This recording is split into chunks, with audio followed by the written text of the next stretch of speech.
नमस्कार, ANB news में आपका स्वागत है। मैं अलका सिंह। बुलेटिन की शुरुआत करते हैं। अन्य पिछड़ा वर्ग के आरक्षण पर राज्यों को मिले अधिकार बहाल होंगे। केंद्र सरकार ने इसके लिए अब संसद का रास्ता चुना है। इसे लेकर बुधवार को कैबिनेट में विधेयक को लाने की तैयारी है। वहां से मंजूरी के बाद इसे संसद के चल रहे मानसून सत्र में पेश किया जाएगा। इस विधेयक को संसद के दोनों सदनों से अगले 1-2 दिनों में पारित कराने की योजना है। केंद्र सरकार ने ये कदम सुप्रीम कोर्ट के उस फैसले के बाद उठाया है जिसमें ओबीसी की पहचान और सूची बनाने के राज्यों के अधिकार को अवैध बताया गया था। कोर्ट का कहना है कि 102वें संविधान संशोधन के बाद राज्य को सामाजिक और आर्थिक आधार पर पिछड़ों की पहचान करने और अलग से सूची बनाने का कोई अधिकार नहीं है। सिर्फ केंद्र ही ऐसा सूची बना सकता है, वहीं सूची मान्य होगी, जिसके बाद सरकार के अन्य पिछड़ा वर्ग के आरक्षण के लिए बाकायदा संसद का रास्ता चुना है।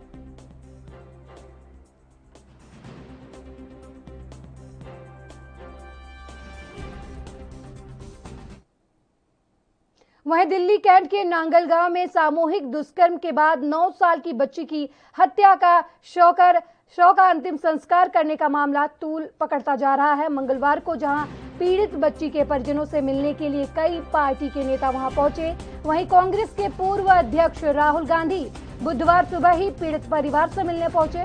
उन्होंने परिवार के लोगों को अपनी ही गाड़ी में बिठाकर बात की। यह मुलाकात 10 मिनट से भी ज्यादा समय की रही। परिवार से मिलने के बाद राहुल गांधी ने कहा कि मैंने परिवार से बात की और उन्हें सिर्फ न्याय चाहिए और कुछ नहीं चाहिए। वो कह रहे हैं कि उन्हें न्याय नहीं मिल रहा, उनकी मदद की जानी चाहिए, हम वो करेंगे। मैंने उन्हें बताया कि मैं उनके साथ खड़ा हूं। राहुल गांधी तब तक उनके साथ खड़े हैं जब तक कि उन्हें न्याय नहीं मिल जाता। राहुल ने इस मामले में ट्वीट कर भी घटना की निंदा की थी। उन्होंने कहा था कि दलित की बेटी भी देश की बेटी है। वही खबर है कि आज दिन में दिल्ली के मुख्यमंत्री अरविंद केजरीवाल भी पीड़ित परिवार से मिलने जाएंगे।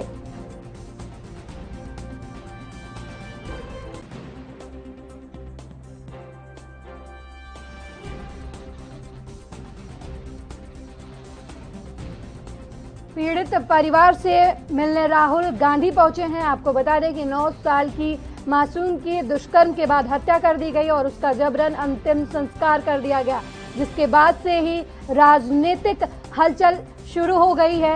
एक के बाद एक विपक्षी पार्टी के नेता पीड़ित परिवार से मिलने जा रहे हैं। इसी क्रम में राहुल गांधी ने पीड़ित परिवार से मुलाकात की है। बताया जा रहा है कि अरविंद केजरीवाल भी पीड़ित परिवार से आज मिलेंगे। आपको बता दें कि राहुल गांधी ने कहा कि परिवार सिर्फ और सिर्फ न्याय चाहता है और वो न्याय की लड़ाई में परिवार के साथ खड़े हैं, हर संभव मदद करेंगे।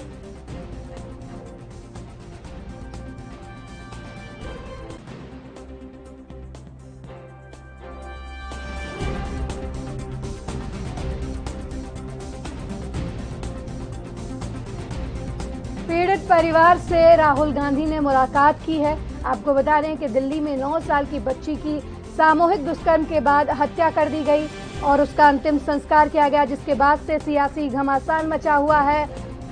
दिल्ली में लड़कियां सुरक्षित नहीं हैं और अब पीड़ित परिवार से एक एक करके विपक्षी पार्टी के नेता मिलने पहुंच रहे हैं। इसी क्रम में राहुल गांधी ने पीड़ित परिवार से मुलाकात की और उनके साथ अपनी संवेदनाएं प्रकट की। साथ ही राहुल गांधी ने कहा कि पीड़ित परिवार सिर्फ और सिर्फ न्याय चाहता है और राहुल गांधी न्याय पाने में उनकी मदद करेंगे। दिल्ली कैंट के नांगल गांव में सामूहिक दुष्कर्म के बाद 9 साल की बच्ची की हत्या हो गई थी, जिसके बाद से लगातार सियासत चल रही है, या यूं कहें कि लड़कियों की सुरक्षा एक बार फिर दिल्ली में सवालों के घेरे में है। इसी कड़ी में राहुल गांधी ने पीड़ित परिवार से मुलाकात की और उनके साथ अपनी संवेदनाएं प्रकट की। साथ ही हर संभव मदद करने का आश्वासन भी दिया है। आपको बता दें कि राहुल गांधी ने पीड़ित परिवार से मुलाकात के बाद कहा कि पीड़ित परिवार सिर्फ और सिर्फ न्याय चाहता है और उसमें कांग्रेस पार्टी उनकी मदद करेगी। खुद राहुल गांधी भी परिवार को न्याय दिलाने में मदद करेंगे।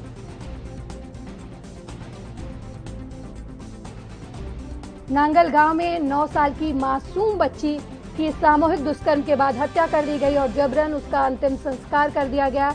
मामले ने जब तूल पकड़ा तब जाकर पुलिस एक्शन मोड में आई। हालांकि अभी भी इस मामले में ज्यादा कुछ किया नहीं गया है। आपको बता दें कि राहुल गांधी ने पीड़ित परिवार से मुलाकात की है और उन्हें हर संभव मदद देने की इच्छा जताई है। आपको बता दें राहुल गांधी ने कहा कि पीड़ित परिवार सिर्फ और सिर्फ न्याय चाहता है।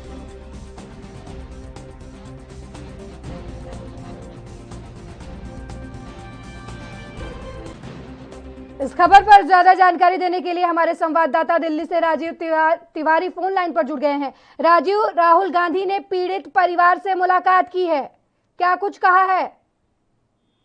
देखिए, बिल्कुल बताया, जिस तरीके से लगातार जो पीड़ित है, यानी कि जिसके साथ सामूहिक बलात्कार हुआ है और उसके बाद में उसकी हत्या कर दी गई है, उसके परिवार से लगातार बड़े नेताओं का मिलना जुलना अब बिल्कुल स्टार्ट हो चुका है। यहाँ तक कि इसमें अब कैसे आज अरविंद केजरीवाल जी भी जाएंगे और यहाँ तक कि अब राहुल गांधी जी जिस तरीके से मिल गए पीड़ित परिवार से, तो उससे साफ जाहिर होता है कहीं ना कहीं राजनीति होती नजर आ रही है। और कहीं ना कहीं जो महिलाओं की सुरक्षा को लेकर बड़े सवाल थे वो भी अब कटघरे के अंदर खड़े होते नजर आ रहे हैं, क्योंकि अभी तक लगातार कहीं ना कहीं सुरक्षा को लेकर या फिर महिलाओं की सुरक्षा को लेकर लगातार कहीं ना कहीं सवाल जरूर उठे थे, मगर अभी लगातार कहीं ना कहीं राजनीति का हिस्सा भी बनते नजर आ रहे हैं। जी राजीव, क्या कुछ चल रहा है इस मामले में? पुलिस की तरफ से क्या किया जा रहा है? प्रक्रिया कहां तक आगे बढ़ी हुई है?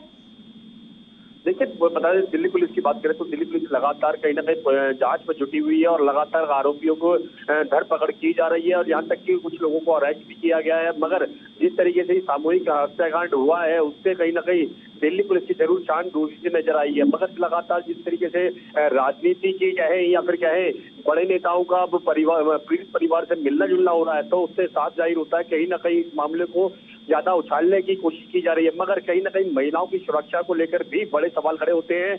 मगर दिल्ली के अंदर महिलाओं की सुरक्षा कितनी है ये आपके सामने होता हुआ नजर आ रहा है। और कहीं ना कहीं जिस तरीके से पीड़ित परिवार के साथ इस तरीके की घटना घटी है तो उससे साफ जाहिर है कहीं ना कहीं आरोपी जो है वो कहीं ना कहीं डर, कानून का जो डर है वो होता हुआ उसके अंदर नहीं नजर आ रहा है। जी राजीव, अरविंद केजरीवाल सीएम दिल्ली के भी पीड़ित परिवार से मिलने वाले हैं, क्या कुछ कब तक मिलना है उनका, कब वो पीड़ित परिवार से मिलने जाएंगे?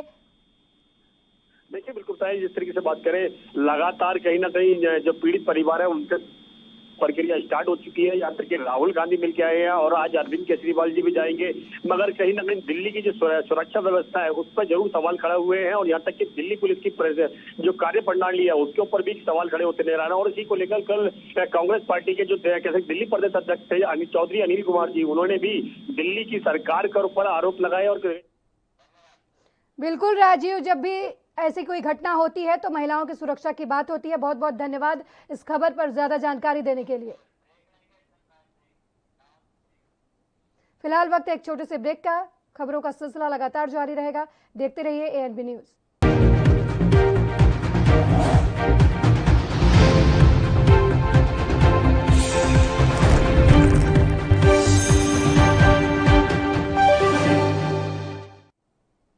ब्रेक के बाद एक बार फिर आपका स्वागत है। रुख करते हैं खबरों का। केंद्रीय मंत्री मुख्तार अब्बास नकवी ने विपक्ष पर हमला करते हुए कहा कि कांग्रेस को मुद्दा नहीं मिलता, वो केंद्र पर हमला करना चाहती है लेकिन सही से मुद्दा नहीं ढूंढ पाती। उन्होंने कोरोना वैक्सीन को लेकर भी बयान दिया, सुनिए।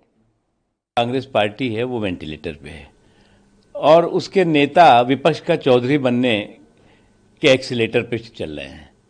जब पार्टी वेंटिलेटर पर है तो चौधरी बनने के जो एक्सीलेटर पर चल रहे हैं वो कहां बहरा के गिरेंगे पता नहीं। दिक्कत ये नहीं है, दिक्कत ये है कि ये न तर्क रह गए हैं न तथ्य इनके पास हैं और तर्कों और तथ्यों की कंगाली से बुरी तरह जूझ रहे हैं। और इसीलिए हर दिन हवाई हंगामा, हाहाकार, पार्लियामेंट की प्रोसीडिंग को न चलने देना पार्लियामेंट के अंदर, और उसके बाद बाहर निकल करके संसद को बदनाम करना, संविधान के बारे में अपमान करना, सरकार को बदनाम करना, ये एक पूरा के पूरा इनका क्रम चल रहा है। भारत में जिसका असर पड़ा था, 2 करोड़ के इर्द गिर्द लोग मरे थे, 30 करोड़ की आबादी थी भारत की, उसमें पाकिस्तान, बांग्लादेश तब तक लगभग उस 30 करोड़ की आबादी में 2 करोड़ लोग जो है उनकी मौत हो गई थी। उन 2 करोड़ लोगों के इर्द गिर्द जो मौत हुई थी उसमें 80% लोग भूखमरी से मर गए थे। ये मोदी जी की दूरदर्शिता थी कि पहली लहर जब कोरोना की आई, महामारी की आई, तो सबसे पहले उन्होंने लोगों के भोजन की व्यवस्था की, लोगों के आर्थिक ताने बाने की व्यवस्था की, तमाम तरह के गरीब कल्याण पैकेज दिए, तमाम तरह के जो और पैकेजेस हैं, चाहे किसान हो, चाहे मजदूर हो, चाहे नौजवान हो, चाहे महिलाएं हों, चाहे आम लोग हों, उनको जो है वो किसी तरह की तंगी और मंदी की वजह से किसी तरह की परेशानी। संसद में विपक्ष के हल्ले हंगामे पर सरकार काफी खफा नजर आ रही है। इस पर केंद्रीय मंत्री कौशल किशोर ने नाराजगी जाहिर करते हुए कहा, क्या कुछ कहा, आइए सुनाते हैं। ये बात सही है, जो विपक्ष है उस समय जानबूझ करके उकसाने का काम कर रहे हैं। लोकसभा में और राज्यसभा में हंगामा कर रहे हैं और बेवजह हंगामा कर रहे हैं। जब आपको कोई बात नहीं सुननी है, कुछ कहना नहीं, कभी कभी नारे लगाते लगाते हु ऐसे आवाज़ निकालने लगते हैं, हो, ये मतलब तरीका अच्छा नहीं है। लोकतंत्र में मर्यादित तरीके से अपनी बात कहनी चाहिए। उनको जनता ने चुन करके भेजा है, तो जनता ये अपेक्षा रखती है कि हमारी बात को ले जा करके वहाँ रखेंगे। इसलिए जनता ने चुन करके उनको नहीं भेजा है कि आप पार्लियामेंट के अंदर हंगामा करें, हो की आवाज़ निकालें। तो इस तरीके से शोरगुल करना, हल्ला मचाना, ये जो जनता के जनप्रतिनिधि हैं उनका ये काम नहीं है और जनता इसको देख रही है। आने वाले समय में वो निर्णय करेगी जरूर कि हमने अच्छे लोगों को चुन करके भेजा है या ऐसे लोगों को चुन करके भेजा है जो लोग हो हल्ला वहाँ करेंगे और हंगामा करेंगे लेकिन हमारी बात नहीं रखेंगे। सर, अगर वर्चुअल मीटिंग करेंगे माननीय जी, उसका स्वागत कर रहा हूँ मैं प्रधानमंत्री जी का। और चूँकि 1 साल पूरा हो रहा है नींव रखे हुए, राम मंदिर का निर्माण शुरू हो गया है। और जहाँ तक के राशन वितरण का था, तो प्रधानमंत्री गरीब कल्याण योजना के तहत राशन वितरण भी लोगों को हो रहा है। 80 करोड़ लोगों को मुफ्त में राशन दिया जा रहा है। और इसके अलावा जो है अब उनको एक झोला भी, पैकेट भी, बैग दिया जा रहा है ताकि जो वो भोक्ता है वो राशन अपना उस बैग में लेकर के जाए। तो जिसको जितना राशन मिल रहा है उसी स्टेज के जो है उसी तरीके के जो बैग भी बनाए गए हैं, जो वितरित किए जा रहे हैं, ताकि जनता को ये पूरी बात मालूम हो कि जो इसके पहले की सरकारें रही हैं तब उनको राशन किस रेट में मिलता था और उनकी कैटेगरी क्या थी। अब जो राशन मिल रहा है उनको इस समय मुफ्त राशन मिल रहा है। और जब मुफ्त राशन की स्कीम ख़त्म होती है, कोरोना की वजह से शुरू की गई, चूँकि ऐसे में प्रॉब्लम है, लेकिन उसके पहले भी। वक्त है एक छोटे से ब्रेक का, जल्द लौटेंगे, देखते रहिए एएनबी न्यूज़।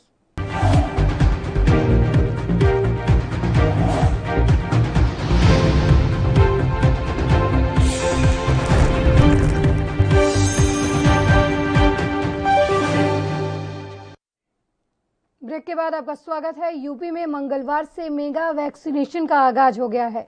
मेगा वैक्सीनेशन पर बीजेपी नेता आलोक अवस्थी ने प्रतिक्रिया देते हुए क्या कुछ कहा, आइए सुनाते हैं। सर्वाधिक जनसंख्या वाला प्रदेश है उत्तर प्रदेश, और सबसे अच्छा जो है कोरोना प्रबंधन का जो सर्टिफिकेट मिला है वो WHO ने हमारी प्रदेश सरकार को दिया है, योगी आदित्यनाथ सरकार को दिया है। 4 करोड़ 88 लाख वैक्सीनेशन हमारे यहाँ हो चुके हैं अब तक, 6 करोड़ 62 लाख से ऊपर टेस्ट हो चुके हैं और 275 ऑक्सीजन प्लांट हमारे यहाँ लग चुके हैं। साथ ही साथ संक्रमण दर भी जो है अब 0.01% पे पहुँच चुकी है और रिकवरी दर 98.16 पर है। तो मुझे लगता है कि उत्तर प्रदेश सरकार जो है तीसरे वेव के लिए भी पूरी तरह से तैयार है। तमाम जिलों में मेडिकल कॉलेज में 100 बेड के PQ वार्ड जो कि बच्चों के लिए होते हैं बनाए जा चुके हैं, ICU यूनिट लगाई जा चुकी है। राहुल गांधी की जो यात्राएं प्रचलित रही हैं, या तो बैंकॉक की यात्राएं प्रचलित रही हैं या फिर नानी के घर इटली जाने की यात्राएं प्रचलित रही हैं। लोकसभा चलती रहती थी और राहुल गांधी जी विदेश की यात्राएं करते रहते थे, इसलिए राहुल गांधी जी से कोई बहुत ज़्यादा उम्मीद किसी को नहीं है। देखो, अंग्रेजों से जो सीखा है इन राजनीतिक दलों ने, चाहे कांग्रेस हो चाहे समाजवादी पार्टी हो, कि समाज को जब विकास ठीक चल रहा हो, देश सही चल रहा हो, तो उसको जातियों में बांटो, फिर धर्मों के आधार पर बांटो। उसी दृष्टि से राहुल गांधी जी जो जिस तरह की यात्रा निकाल रहे हैं, उसमें मेरा यही कहना है कि जब जिन अंबेडकर जी के नाम पे जिन्होंने भारत का संविधान लिखा, उन्हीं अंबेडकर जी को 2 बार अपमानित करने के लिए उनके घर के ठीक सामने दूध बेचने वाले तक को उनके खिलाफ उम्मीदवार कांग्रेस ने बनाया और अंबेडकर जी को चुनाव में हराया। तो आज जो ये दलितों के विषय में कांग्रेस की जो यात्रा है, मुझे लगता है ये सिर्फ भटकाने के लिए ऐसा प्रयास कर रहे हैं। सही है कि ओम प्रकाश राजभर जी की पार्टी 2017 के चुनाव में गठबंधन करके भारतीय जनता पार्टी के साथ लड़ी थी, और आज की जो मुलाकात है राजभर जी की और हमारे प्रदेश अध्यक्ष स्वतंत्र देव सिंह जी की, वो एक शिष्टाचार भेंट थी। तमाम राजनीतिक दल के नेता आपस में मिलते रहते हैं समय समय पर, और इसको इस शिष्टाचार भेंट के अलावा और कुछ नहीं समझना चाहिए।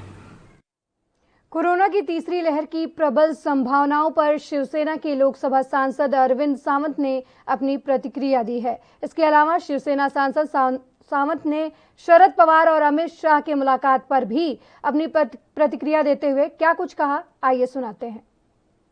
सरकार को पहला उल्टा सवाल पूछता हूं, जिस नींव पे आप खड़े हो ना, वो नींव जरा फिर दोबारा नीचे करके देख लेना। ये भाई जरा देख के चलो, नीचे भी और ऊपर भी। तो नीचे क्या है?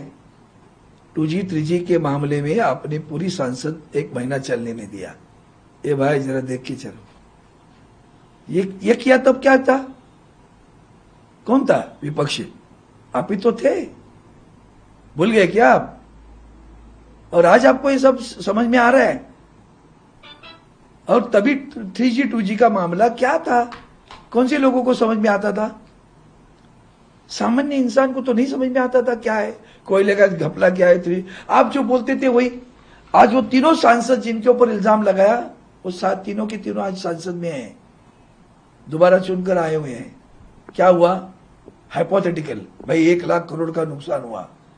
लोगों को क्या जुमला करने में मास्टर है, जीते हैं और जीत भी जाते हैं। अभी भी यही जुमला है।